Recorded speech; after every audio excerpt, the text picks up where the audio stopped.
Hey everybody, what's up and welcome back to today's video guys. And today guys, I'm going to go ahead and be showing you how to go ahead and change your hairstyle in FaceApp.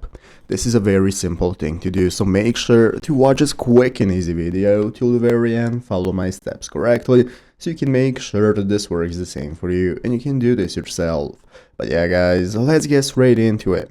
So the first thing we want to do is to go ahead and open up the official FaceApp application if you have not already. So if you do not already have it downloaded, what you want to do is go ahead and open up the App Store on your mobile phone. Open up the App Store, search for FaceApp, find the application and install it. So after installing it and opening it up, this is going to be the home page you're greeted by. From this main page, we can get started selecting the photos that we want to edit by using either the camera roll option right here at the bottom of the screen or using our photo gallery.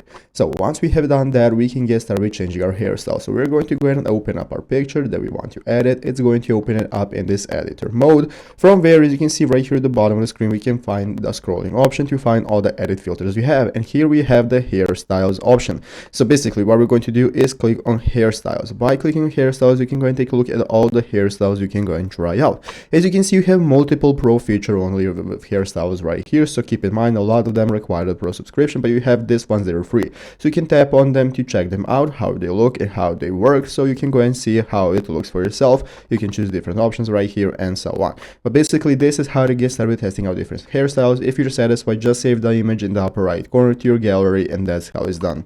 So I hope this video was helpful. If it was, make sure to leave a like and subscribe to the channel. Thanks for watching, take care and bye.